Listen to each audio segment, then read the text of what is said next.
Welcome to the Joe Ligato Show. I'm your host, Dr. Joe Ligato, and we have a question on our video related to the wealth divide in America. And the question was, when did the rich not rule? Money and power has always been the rule.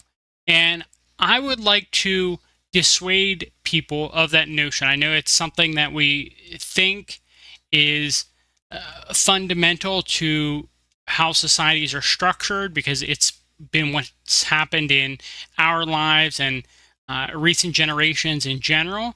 But I would say one thing to think about here is, yes, the rich have ruled for, at the very least, centuries. However, due to the rise of democracy, there has at least been the illusion of the people ruling.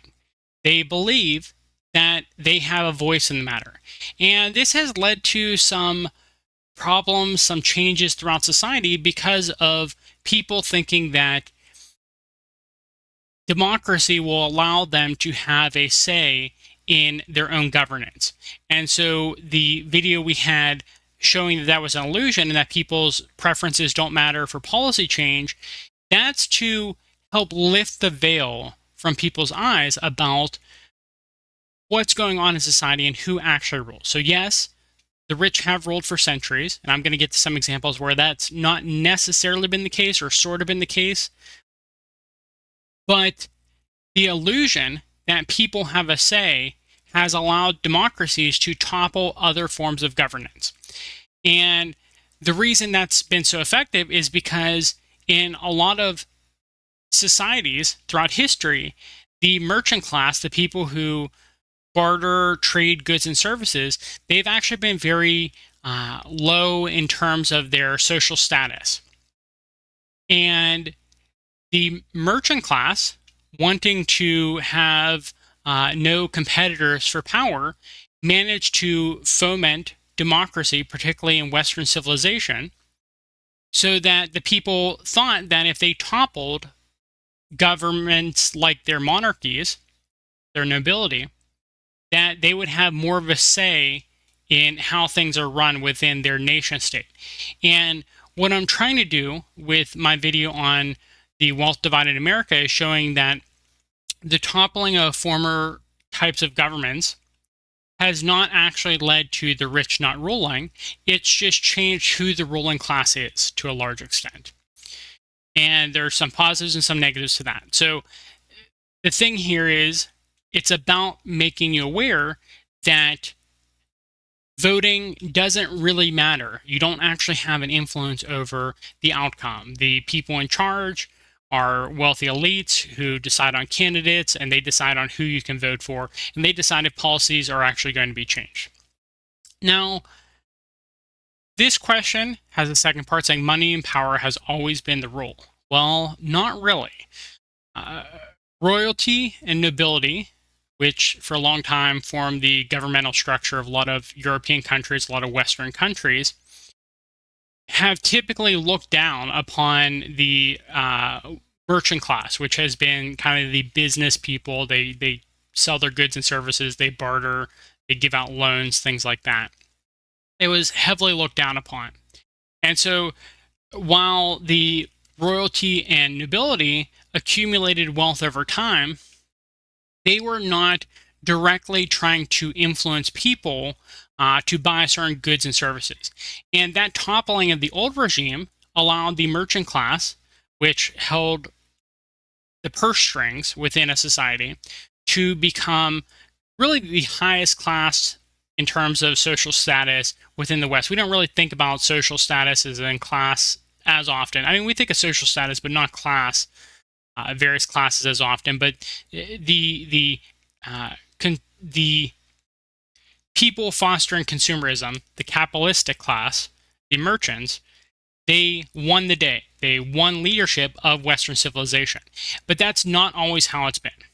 And I would argue that Western civilization is worse off for capitalism because our current ruling elite are structured around fostering as much consumerism in us as possible, trying to force us to use as many products and services as possible. And that is typically to the detriment of people. We're going to talk about this in another segment related to how things like drug addiction, obesity, all of that is really to get you to consume more products. And so in the West, yes, old ruling elite like royalty and nobility had money, but the way they extracted money had, I would say, better checks and balances, because this new system where the merchant elite controls society, the big business controls society, people feel like they have an outlet valve by voting.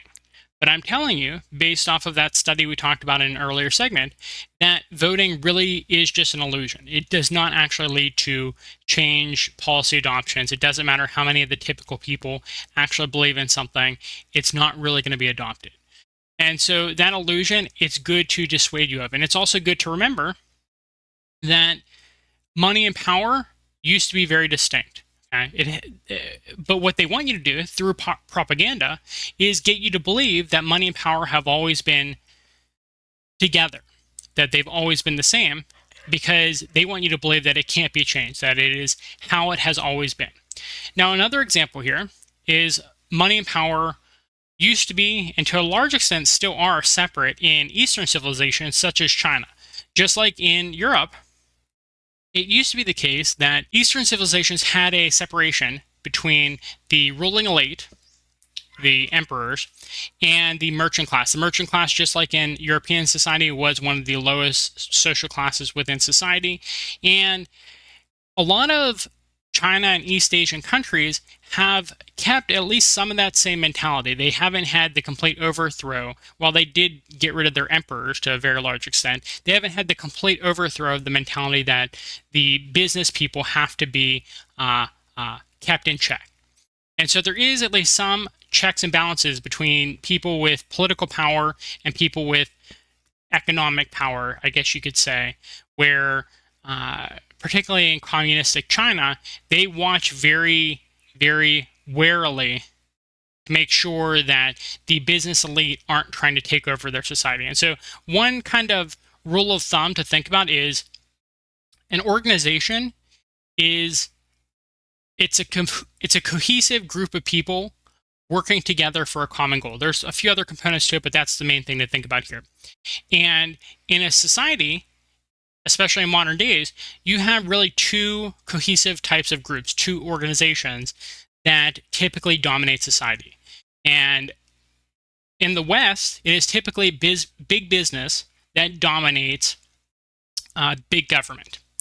In the East, particularly places like China, where they have historical tendencies to look warily, be suspicious of the merchant class, and because of their communistic leanings, because obviously the communists won the Chinese Civil War, they have big government being the final authority over big business.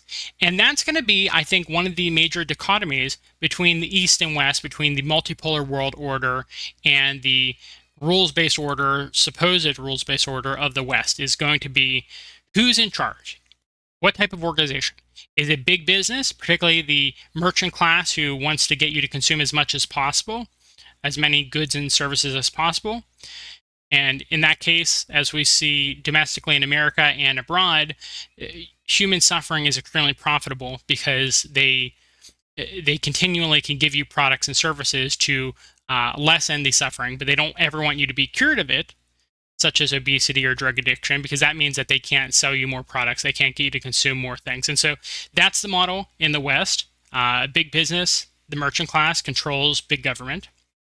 In the East, big government controls and suppresses the excesses of the merchant class. And they've been decently successful, especially under Xi Jinping, who has managed to make sure that big business has not dominated people. It's not unfairly caused suffering amongst people, that their development is harmonious and it's to the benefit of the people, not just expanding organizations for the sake of expanding those organizations. And so hopefully that answered the question of when did the rich not rule? Money and power has always been the rule.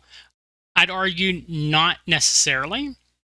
And the continued idea about that it's how it's always been, I think is meant to keep you docile. And so it's good to be aware there are instances where political power and economic power, we can call it, have been not only different, but there really should be in contentions. They should be in contention, and one will dominate the other. And it's a matter of how you want your society structured. Do you want big business, which is the economic power, to be on top, or do you want big government, which is political power, to be on top? So hopefully that answers your question. Thank you for sticking with us. We'll be back with more question answers and segments in upcoming days. You can catch all of them at 8 p.m. Eastern Standard Time on my channel. Thanks and have a good day.